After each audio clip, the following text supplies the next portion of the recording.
Pouvez-vous, là, dans un premier temps, nous brosser là, un tableau là, des problèmes qu'engendre la situation actuelle pour les locataires de la région? Donner quelques exemples. Faut dire qu'actuellement, il y avait déjà une crise du logement au Québec. Donc, c'est-à-dire que le taux d'inoccupation était peu élevé. Donc, les gens ont déjà de la difficulté à se trouver un logement. Maintenant, la pandémie survient dans une période un peu fatidique, c'est-à-dire dans la période des renouvellements des baux. Donc, actuellement, il y a des gens qui ont avisé qu'ils ne renouvellent pas leur bail et qu'ils tentent de trouver un nouveau logement. Et cette démarche-là est beaucoup complexifiée. Bon, les gens ont peur de donner accès à leur logement pour des visites. Il y a un manque de logement aussi actuellement au Québec. Et on avait aussi une inquiétude parce qu'il y a certains logements qui devaient être prêts pour le 1er juillet et on se demande s'ils vont être prêts parce qu'il y a eu quand même un certain retard là, à cause que les travailleurs au niveau de la construction, il y a une période là, où ils ne pouvaient pas travailler. Donc, c'est tous ces enjeux-là qui font en sorte là, que la recherche de logement est très complexe là, pour les locataires et on a une inquiétude là, qu'il y a des gens qui se retrouvent un peu mal pris là, le 1er juillet. Et que demande le regroupement des comités de logement et associations de locataires du Québec au gouvernement François Legault pour faciliter la vie de ces gens-là? Oui, ben en fait, le RECLAC et notre comité logement, là, on est membre du regroupement des comités logement et associations de locataires du Québec. C'est sûr qu'on demanderait le prolongement. En fait, on demande un plan d'action et dans ce plan d'action-là, il y a différentes propositions. Dans un premier temps, le prolongement des baux. Donc, on sait qu'il y a beaucoup de bails qui terminent le 1er juillet. Est-ce qu'il y aurait possibilité de rallonger le délai de départ? Parce qu'on entend certains locataires qui nous disent ben moi, je peux déménager le 1er juillet, mais le nouveau locataire, lui, m'a dit que c'est plus possible, qu'il va devoir retarder là, son départ pour X raisons. Un assouplissement là, des règles au niveau des renouvellements. Aussi, au niveau des déménagements, on aimerait qu'il y ait davantage de flexibilité parce qu'actuellement, ce qu'on recommande aux locataires qui déménagent, c'est de faire affaire avec une compagnie spécialisée. Faut savoir que la plupart de nos locataires n'ont pas l'argent pour payer un déménageur privé, donc doivent se tourner vers de la famille et des amis. Et ces amis-là ne sont pas nécessairement dans la même ville où le locataire demeure, donc ils risquent d'avoir des amendes. D'ailleurs, il y a certains comités logement là, qui m'ont spécifié. Moi, personnellement, je ne l'ai pas constaté, là, mais j'ai d'autres comités logement qui ont vécu certains appels de locataires qui ont reçu des amendes alors qu'ils voulaient tout simplement respecter leur bail, déménager et qui n'avaient pas les moyens financiers d'engager une compagnie là, de déménagement spécialisée. On voudrait vraiment que le gouvernement aussi accorde une aide financière aux locataires qui sont dans l'incapacité de se trouver un logement. Donc, ces personnes-là qui risquent de se retrouver à la rue, il faudrait les aider financièrement, temporairement, à se reloger, assumer les frais d'entreposage le temps qu'ils se trouvent un nouveau logement. Est-ce qu'on peut les aider aussi à payer les frais de motel temporairement? Donc, c'est tout ça, en fait, qu'on demande.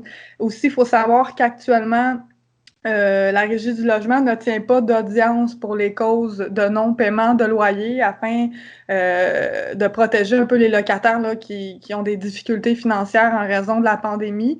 Donc, on voudrait que ce soit rallongé jusqu'à temps là, que la pandémie cesse. Oui, le gouvernement a accordé une aide financière, mais on a des gens à la fin de la pandémie qui ne retrouveront pas leur emploi parce que les commerces ont fermé. On a aussi d'autres gens qui ont des dépenses supplémentaires, mais qui n'ont pas nécessairement de l'aide supplémentaire du gouvernement quand on passe aux personnes sur l'aide sociale, qui doivent maintenant beaucoup faire affaire, par exemple, au niveau des épiceries, doivent payer, alors que c'est une dépense qu'ils n'avaient pas avant, donc pour se faire livrer. Donc, c'est un peu tout ça qu'on demande. Pouvez-vous nous rappeler là, un peu là, de quoi on l'air les taux d'occupation? Tantôt, vous avez parlé globalement pour le Québec, mais Oui. si on a un petit peu un horizon là, pour Berthier, Joliette, Lanaudière, est-ce qu'on a les taux? Ben, les Berthier, malheureusement, j'ai pas l'information. Ce que je peux vous dire, c'est plus au niveau de Terrebonne, là, la situation qui est vraiment dramatique. Là, on parle de 0,6% de taux d'inoccupation. Donc, c'est un peu inquiétant. À Montréal également, c'est inquiétant. Mais oui, dans la Nodière, particulièrement à Terrebonne, là, 0,6%, c'est assez dramatique. On reçoit beaucoup d'appels de gens qui cherchent un logement. C'est sûr que nous, malheureusement, on n'aide pas à ce niveau-là, mais on essaie de sensibiliser le gouvernement à mettre en place des mesures justement pour aider ces gens-là qui risquent fortement de devenir itinérants là, si on fait rien. Là. déjà, il y avait un contexte de crise du logement, puis en plus, la pandémie, c'est rien pour aider les locataires qui cherchent un logement actuellement, là.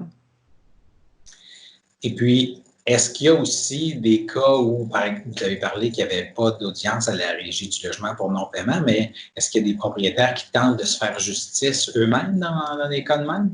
Malheureusement, oui. Puis c'est, entre autres, pour cette raison-là qu'on avait envoyé une lettre à la Régie du logement pour savoir, en fait, est-ce que ces causes-là pourraient continuer à être traitées parce qu'on a malheureusement des locataires qui ont de la difficulté à payer leur loyer et que les propriétaires se font justice eux-mêmes. Je vous donne un exemple. Tout récemment, un propriétaire a carrément changé les serrures et coupé l'électricité d'un logement pour forcer le locataire à quitter. Donc, ça a un peu un double effet là, pour certains propriétaires qui se font justice eux-mêmes. Ils ne peuvent pas à la régie, mais ils se font justice eux-mêmes autrement. Mais dans ce cas-ci, on a pu aider la personne. On a envoyé une mise en demeure, puis le propriétaire a redonné une clé au locataire et a remis l'électricité. Donc, c'est une belle victoire. Puis on invite d'ailleurs tous les locataires qui sont harcelés là, par leur propriétaire à intervenir. Il faut comprendre que les locataires doivent être aussi de bonne foi et s'ils sont dans la capacité de payer leur loyer, de le faire, d'en remettre une partie, mais il faut comprendre aussi qu'il y a certains locataires qui n'ont vraiment pas la possibilité de payer le loyer. Donc, il faut essayer de faire preuve là, de compréhension aussi et d'empathie dans cette situation-là. Mais oui, clairement, on a eu des cas de harcèlement récemment et on invite vraiment tous les locataires qui vivent cette situation-là à nous contacter. Je tiens à spécifier aussi qu'actuellement, la Régie du logement ne tient pas d'audience pour certains types de causes, mais ils ont statué quand même qu'il y a certaines causes qu'ils allaient maintenir. Donc, si c'est des causes qui concernent la santé et la sécurité, ainsi que l'accès au logement, à ce moment-là, il y a possibilité quand même d'avoir une audience. Donc, pour ces cas-là, il y a possibilité de déposer une demande. On ne peut pas le faire directement au bureau de la Régie du logement car ils sont fermés, mais il y a possibilité là, de le faire là, à distance par Internet ou encore par la poste. Là, on peut transférer la demande à la Régie pour une audience. Et si les gens ont des questions à ce sujet, ils peuvent communiquer avec vous? Oui, tout à fait. Donc, nous, malgré on travaille de la maison actuellement, nous aussi, on aide tous les locataires, on continue à offrir du soutien téléphonique, puis on s'organise autrement là, par courriel, par fax, par la poste. Donc, on continue à aider les locataires là, malgré la situation de la pandémie. Vous voulez rappeler comment vous rejoindre?